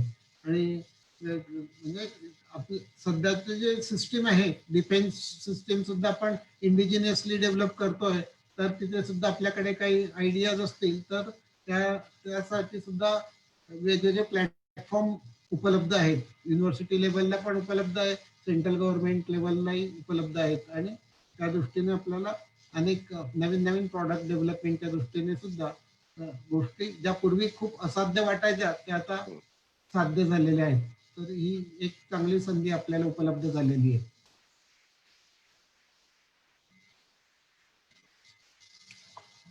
या बेसिकली एक्झाम्पल दिलेले आहेत. बेसिकली आता ट्रान्सपोर्टेशन मध्ये हा नवीन कन्सेप्ट आलेला आहे की ड्रायव्हरलेस व्हेकल्स, नंतर स्मार्ट पार्किंग मीटर्स. बेसिकली आपण सर्व मोठे मोठे IT पार्क्स आहेत आणि बेसिकली स्मार्ट सोसायटीज झालेल्या आहेत. तर पार्किंग लोकेशन मिळण्यासाठी आपल्याला बेसिकली वायफाय सिस्टीम वापरून पार्किंग लॉट कुठे उपलब्ध आहे ते इमिजिएटली मिळू शकतं. आणि हे मुद्दाम या सर्व गोष्टी इन्क्लूड केल्या आहे. एक गोष्ट म्हणजे कुठलं एक क्षेत्र आपल्या क्लिक झालं तर त्यातून अनेक अपॉर्च्युनिटी आपल्याला मिळू शकतात. बेसिकली कंजेशन सेन्सर्स, म्हणजे बेसिकली हे सगळं इंटरडिसिप्लिनरी फील्ड आहे. म्हणजे monitors vehicles and optimises drivers traffic congestion. नंतर तर स्मार्ट बिल्डिंगसाठी optimises heating, cooling and energy usage. नंतर बेसिकली हा एक नवीन क्षेत्र आहे, स्मार्ट फायर डिटेक्टर्स. मोठ्या मोठ्या बिल्डिंगमध्ये बेसिकली आपण कसं संरक्षण करायचं त्या दृष्टीने सगळीकडे इलेक्ट्रॉनिक टेक्नॉलॉजी उपलब्ध, इंटेलिजन्स सिस्टीम उपलब्ध आहे. तर यात अपॉर्च्युनिटीज आहेत. त्यानंतर वॉटर मॉनिटरिंग सिस्टीम, म्हणजे पाण्याचे अप्रोप्रिएट युटिलायझेशन करण्याकरता नवीन नवीन सेन्सर्स उपलब्ध आहे. LED हे फार मोठं क्षेत्र सध्या उपलब्ध झालेलं आहे. LED लॅम्प्स क्षेत्रामध्ये खूप मोठ्या प्रमाणावर क्रांती झालेली आहे आणि भारतात सुद्धा मोठ्या इंडस्ट्री उपलब्ध झालेल्या आहेत. तर बिझनेस अपॉर्च्युनिटी मोठ्या प्रमाणावर आहे. स्मार्ट ग्रीड, बेसिकली आपण इलेक्ट्रिसिटी लोकल लेवलला जनरेट करून ती नवीन गव्हर्नमेंट पॉलिसीनुसार आपण डिस्ट्रीब्युशन सिस्टीमलाही देऊ शकतो. नंतर बेसिकली मी तुम्हाला सांगितलं की कॅमेराज म्हणजे सीसीटीव्ही कॅमेराज, नंतर रेकग्निशन कॅमेरा, हे सर्व सिस्टीम सिक्युरिटीच्या दृष्टीने फार महत्वाचं इक्विपमेंट सिस्टीम्स उपलब्ध आहेत. नुसतं म्हणजे एक ग्रुप याचा मॅन्युफॅक्चरिंगचं काम बघू शकतो, एक डिलिव्हरीचं काम करू शकतो आणि मेंटेनन्सचे सुद्धा इश्यू आपण यातून सोडवू शकतो. नंतर बेसिकली नवीन बिल्डिंगसाठी, इन्फ्रास्ट्रक्चरसाठी या आता कॉमन झालेल्या फॅसिलिटी की गार्बेज लेवल मिळू शकते, अर्थक्वेक डिटेक्शन, आपल्या वेल इन ॲडव्हान्स गोष्टी कळू शकतात.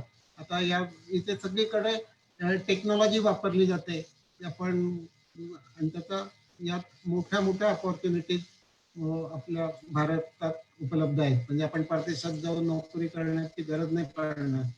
ग्रीन बिल्डिंग्स आपल्याला, मी तुम्हाला सांगितलं कार्बन डायऑक्साईड, कार्बन मोनॉक्साईड याचं आपल्याला कसा कंट्रोल करता येते याच्याकरता टेक्नॉलॉजी उपलब्ध आहे. एअर पोल्युशन सेन्सर्स आहेत, weather prediction monitoring system available आहे.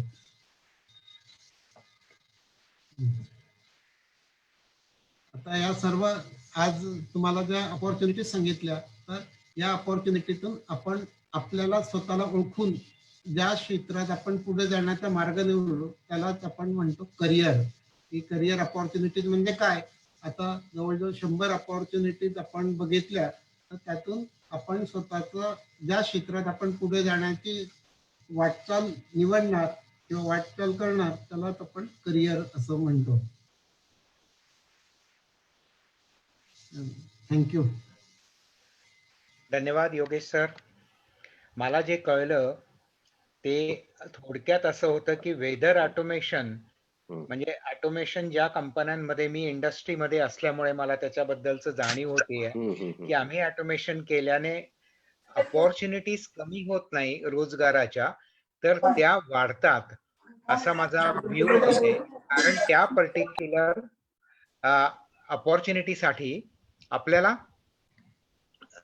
ते ऑपरेट करणारा वर्ग लागतो, ते ऑपरेट करणारी एम्प्लॉयमेंट लागते. म्हणजे मॉड्यूल चेंज होतं, फक्त स्किल लेवल अपग्रेड होते आणि स्किल्ड मॅन पॉवरची गरज पडते की ती सिस्टीम ऑपरेट करू शकेल असा व्यक्ती लागतो.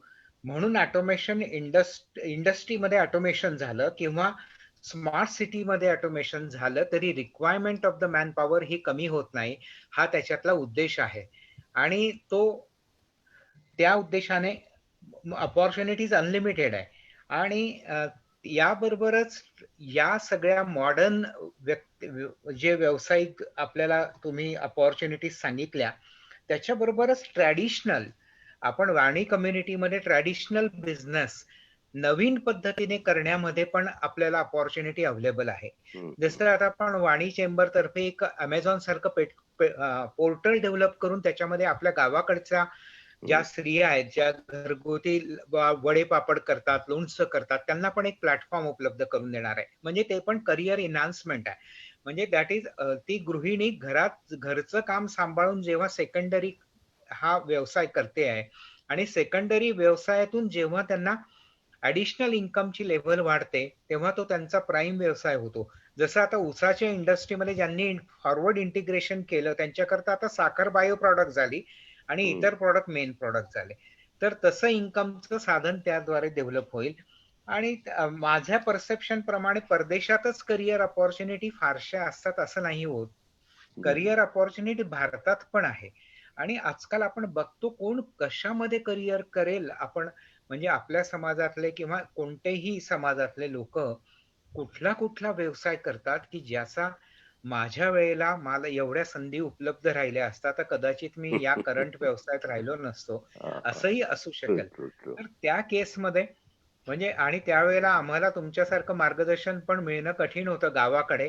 आणि हाच प्रॉब्लेम अजूनही गावाकडे काही ठिकाणी आहे. पण पहिल्यापेक्षा कंपॅरिझनला तो खूप ऍडव्हान्स झाला आहे. कारण हे हे या इंटरनेटच्या युगामध्ये जसं नेरकर सरांनी सांगितलं इंटरनेट ऑन थिंग्स.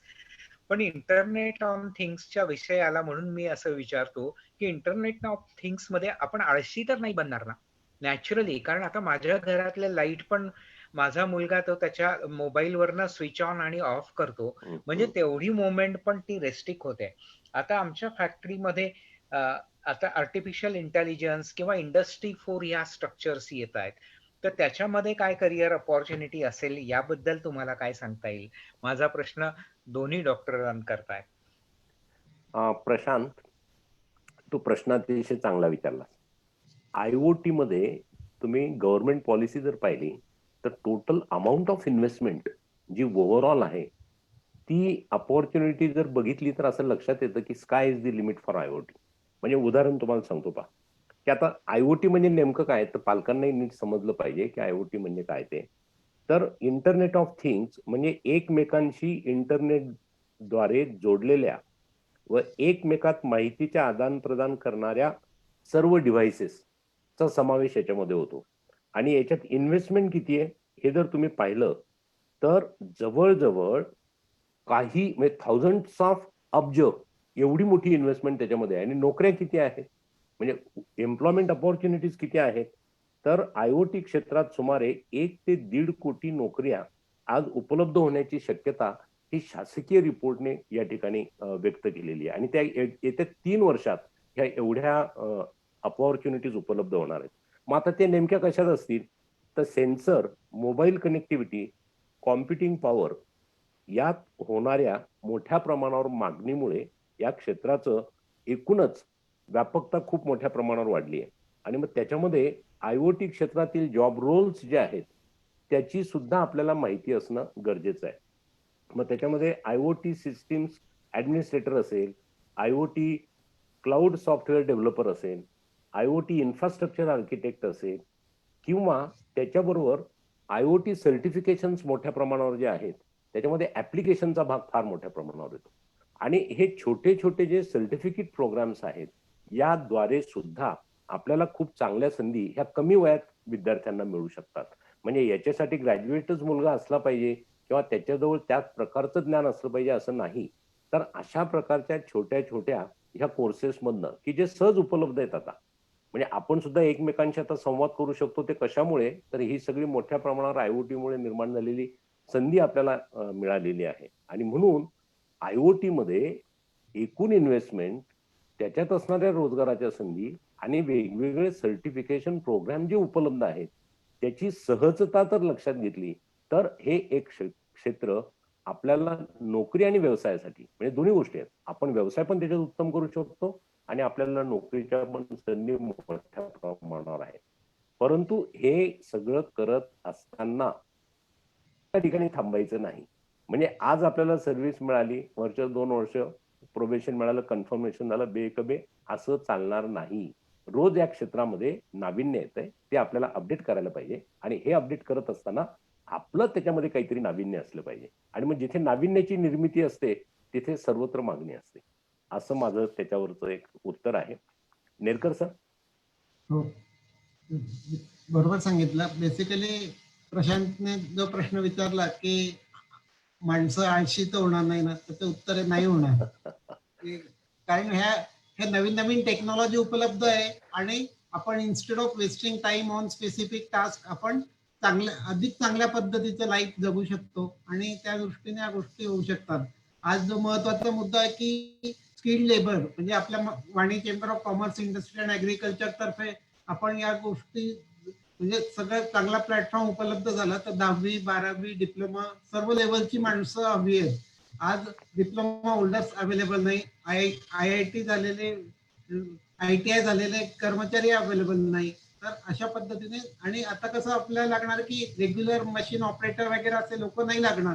आपण आपलं अप्रोच बदलला तर आपण आपल्या देशात बेसिकली मोठ्या प्रमाणावर तरुण वर्ग उपलब्ध आहे, त्याचा अप्रोप्रिएट युटिलायझेशन केलं तर भारत एक समृद्ध राष्ट्र व्हायला वेळ लागणार नाही. आणि ही आपल्याला अनेक दृष्टीने, म्हणजे फर्स्ट टाइम आता मी माझा गेल्या 50 वर्षात बघितलं की फर्स्ट टाइम फेवरेबल सिच्युएशन आहे की ज्यादा काम करण्याची इच्छा आहे त्याने टेक्नॉलॉजी शिकवावी आणि स्वतःचा प्रगतीच्या दृष्टीने वाटचाल करावी. येस म्हणजे सर, येस खूप सर. चांगल्या संधी उपलब्ध आहेत. हो, बरोबर आहे. म्हणजे या केसमध्ये आयओटी मध्ये प्रॉडक्ट लाईफ सायकल हे कमी असेल आणि त्याच्यामध्ये इनोव्हेशन नवीन येऊन ते प्रॉडक्ट ऍब्सोल्यूट, जुनं प्रॉडक्ट फास्टर ऍब्सोल्यूट होईल. म्हणजे प्रत्येक पण नवीन पिढीला जर आपण आपल्या समाजातली नवीन पिढी बघितली, आपल्या समाजातलं म्हणजे मी वाईडर लेखतो की नवीन पिढी जर बघितली तर ती या सगळ्या आयओटी थिंग्सला खूप फेवरेबल आहे आणि ते पण त्यानुसार बदल घडवून आणतात. त्याच्यामुळे त्यांना यश मिळवणं तसं सोपं आहे. आणि माझा दुसरा प्रश्न नेरकरांसाठी असेल, what is the major change expected? म्हणजे भारतामध्ये जी आता नवीन येऊ घातलेली नवीन एज्युकेशन पॉलिसी आहे त्याच्यामध्ये करिअर अपॉर्च्युनिटीज, त्याचं इम्प्लिमेंटेशन झाल्यानंतर काही बदल होतील का? त्याचं उत्तर आहे की येस, देर आर मेजर. म्हणजे आपण आपला ट्रेंड 34 वर्षानंतर आपली गव्हर्नमेंटने एज्युकेशन पॉलिसी बदललेली आहे. त्यात बेसिकली मल्टी लेवलला एंट्री, मल्टी लेवलला एक्झिस्ट असं फॅसिलिटी दिली. समजा म्हणजे आता सध्याच्या सिस्टीम प्रमाणे काय आहे की एक विद्यार्थी एक कोर्स करतो, तो सायमल्टेनियसली दुसरा कोर्स करू शकत नव्हता. आता आपण मल्टिपल कोर्सेस सायमल्टेनियसली करू शकतो. 2 वर्षानंतर बाहेर पडले त्याला सर्टिफिकेशन मिळणार, 3 वर्षानंतर डिग्री मिळणार, नंतर त्याला ऍडिशनल कोर्सेस म्हणजे बेसिकली त्याच्या इच्छेनुसार वेगळे कोर्सेस करता येणार आणि त्याचा ऍडव्हान्टेज नक्कीच मिळणार आहे की आपल्याला अपॉर्च्युनिटीज खूप वाढणार आहे. म्हणजे सायमल्टेनियसली जो विद्यार्थी सायन्स करतो समजा विद्यापीठामध्ये, तर तो डिपार्टमेंट ऑफ एनर्जी स्टडीज मध्ये सोलर पीव्हीच्या टेक्नॉलॉजीलाही रजिस्टर करू शकेल आणि बेसिकली अशा एन नंबर ऑफ अपॉर्च्युनिटीज उपलब्ध होतील. एक उदाहरण देतो, आता department of technology Savitribai Phule Pune विद्यापीठात आहे. आपल्या भारतात व्हेंटिलेटरची खूप कमतरता होती, तर फंड्स खूप मोठ्या प्रमाणात उपलब्ध आहेत. तर एका विद्यार्थ्याने आयडिया केली की म्हणजे बेसिक मी व्हेंटिलेटर तयार करतो, तर विद्यापीठाने परवानगी दिली. 80,000 रुपीज मध्ये व्हेंटिलेटर तयार झाला आणि अमेरिकेने किंवा म्हणजे आपण परदेशातून इम्पोर्ट करून आणायला जो वेळ लागत होता त्यापेक्षा कमी वेळात त्याने सगळं उपलब्ध करून दिलं. पुणे, मुंबई, नाशिक म्हणजे महाराष्ट्रात सर्वत्र तो कमी कॉस्ट मधला व्हेंटिलेटर की which was serving basic purpose of overcoming the problem related to कोविड-19 ते उपलब्ध झालं. म्हणजे आज आपल्याकडे आयडिया असेल तर आपल्याला अनेक अपॉर्च्युनिटी नक्कीच उपलब्ध आहेत आणि बेसिकली नवीन एज्युकेशन पॉलिसीमुळे या संधी 100% वाढणार आहेत आणि विद्यार्थ्यांना त्यांच्या चॉईस प्रमाणे कोर्सेस सायमल्टेनियसली करता येतील. स्किल स्वतःचे एम्पॉवरमेंट करता येईल. याच अनुषंगाने शरोडे सरांना विचारेल मी की नवीन शैक्षणिक धोरणात कौशल्य विकासाच्या संधी कशा असतील? मुळातच कौशल्य विकास हा शब्द जो वापरला आहे ना, तो फार विचारपूर्वक वापरलेला आहे, की कौशल्य असणं ही एक बाब आहे आणि त्याचा विकास होणं ही दुसरी बाब आहे. म्हणजे एकाच नाण्याच्या त्या दोन बाजू आहेत. पण ह्या नवीन शैक्षणिक पद्धतीमध्ये लवचिकता मोठ्या प्रमाणावर आहे आणि ही लवचिकता अशा पद्धतीची आहे की कॉमर्सचा मुलगा हा इंजिनिअरिंगचा एखादा कोर्स करू शकतो, एखादं सर्टिफिकेशन घेऊ शकतो आणि आर्ट शाखेकडचा मुलगा हा वाणिज्य शाखेकडचा एखादा कोर्स करू शकतो. ही जी फ्लेक्झिबिलिटी त्याच्यामध्ये आहे, उदाहरण म्हणून सांगितलं, ही जी फ्लेक्झिबिलिटी आहे त्या फ्लेक्झिबिलिटीमुळे त्या विद्यार्थ्याला उपजत म्हणजे त्याच्यामध्ये ज्या गोष्टीसाठी त्याला इंटरेस्ट असेल एखाद्या गोष्टीमध्ये, जरी तो ग्रॅज्युएट झाला पण तो त्याच्यातच पुढे जाईल असं नाही, पण या वेगवेगळ्या अंगाने जर त्याने अभ्यास केला तर त्याची कौशल्य इतर स्वतःला आवडीनुसार तो करू शकतो. पण त्याचबरोबर त्याला डेव्हलपमेंटला पण मोठ्या प्रमाणावर खूप संधी आहे. आणि तुम्ही नवीन शैक्षणिक धोरणाचा जर नीट अभ्यास केला असेल तर तुमच्या असं लक्षात येईल की आता qualitative education rather than quantitative education अशी शिफ्ट आहे त्याच्यामध्ये.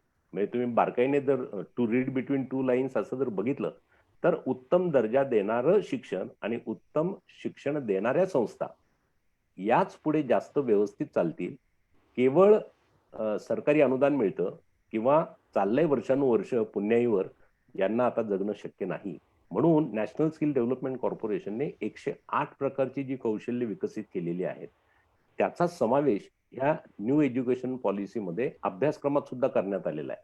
मगाशी योगेश नेरकरांनी अतिशय चांगलं उदाहरण दिलं की एखादी संकल्पना माझ्या मनात येणं, त्या संकल्पनेचं रूपांतर मी एखाद्या वस्तूमध्ये करणं, इनोव्हेशन त्यातनं निर्माण करणं आणि त्याला आता विद्यापीठांमध्ये आणि वेगवेगळ्या मॅनेजमेंट इन्स्टिट्यूट्समध्ये इन्क्युबेशन सेंटर, इनोव्हेशन लॅब्स आणि अशा प्रकारे विद्यार्थ्यांना एक वेगळ्या प्रकारचं त्या ठिकाणी संधी मिळते आणि ह्या इन्क्युबेशन मधनं इनोव्हेशन मधनं नवनिर्मितीकडे आणि नाविन्याकडे पाहण्याची दृष्टी विद्यार्थ्यांमध्ये निर्माण होते. म्हणजे केवळ नोकरी मिळावी असा उद्देश नसून मला यातनं काय निर्माण करता येईल आणि मी उद्योजक कसा होईल, मला माझा व्यवसाय कसा करता येईल आणि माझी संकल्पना वस्तुरूपात कशी समाजात देता येईल असा एक फार चांगला विचार आणि पुणे विद्यापीठ त्याच्यात पुढे आहे. पुण्यामधल्या 4 मॅनेजमेंट इन्स्टिट्यूट्समध्ये अशा प्रकारचं सेंटर आहे, इनोव्हेशन आणि इन्क्युबेशन सेंटर. Thank you sir. माझी तर अशी इच्छा आहे किंवा किंबहुना मला प्रत्येक वेळेला वाटतं की ट्रम्प साहेब जे सांगतात की H1B कंट्रोल आम्ही पॉलिसी बदलू, भारताला एक वेळ येईल की आपण H1B इश्यू करू आणि आपल्याकडे एम्प्लॉयमेंट तशी आपण कंट्रोल करू. ही मला आणि ती वेळ लांब नाहीये. जर आपले सगळे एंटरप्रिनर्स म्हणजे नवीन एज्युकेशन पॉलिसीवरनं ज्याची इफेक्ट यायला अजून वेळ लागेल. पण आजच्या परिस्थितीतला जो युवक आहे आणि या प्रोग्राम मध्ये तो करिअरच्या संधी शोधतो आहे, तर त्याच्याकरता संधी ऑलरेडी उपलब्ध आहे बाजारात. तर त्याने माझी त्या सगळ्या लोकांना रिक्वेस्ट आहे की संधी ही दार किलकिल करते, आपल्याला ठोठवायचं असतं. त्या उद्देशाने तुम्ही त्या संधी शोधा आणि दोन्ही डॉक्टरांनी आपल्याला व्यवस्थित मार्गदर्शन केलंय. संधीचे त्यांनी काही म्हणजे बोटावर मोजता येतील असे 100च प्रकार दिले आहेत आणि याच्या जर तुम्ही उपशाखा शोधल्या तर त्याच्यावर अजून एक शून्य त्याच्यावर तुम्हाला पुस्ती जोडता येईल एवढा मोठा तो संधीचा खजाना आहे. तर त्या एक्सप्लोर करून आपल्या समाजाने जास्तीत जास्त त्याचा फायदा घेऊन पुढे जावं अशी माझी सर्व समाज बंधूंना वाणी चेंबरच्या वतीने विनंती आहे. आणि ज्या लोकांना हायर एज्युकेशन किंवा ह्या संधी शहरात येऊन किंवा बाहेर जाऊन उपभोगायच्या नसतील, त्यांनी गावातून पण आपला वाणीशेठ.com जसं एकाने आपली वेबसाईट सुरू केली आहे, तसं त्याला ॲडव्हान्स रूप देऊन आपले प्रॉडक्ट्स ही ते जगभर विकू शकतात. आणि आजच्या ग्लोबलायझेशनमुळे जग हे इंटरनेटच्या बटनावर जसं आलेलं आहे, IoT सरांनी सांगितलं, तर त्या IoTचा फायदा घेऊन आपण आपल्या गावात बसून पण आपला विकास करू शकतो.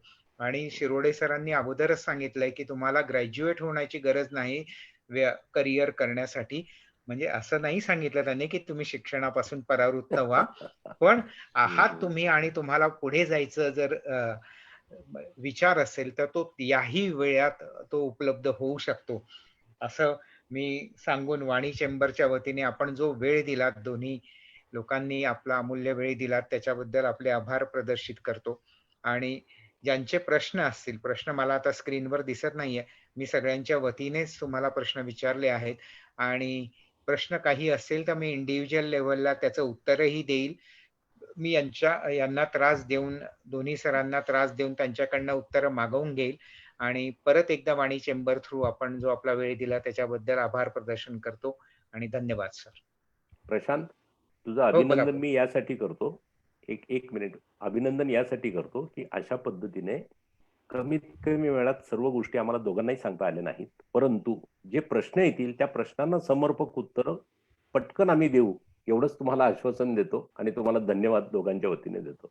Yes sir, thank you sir.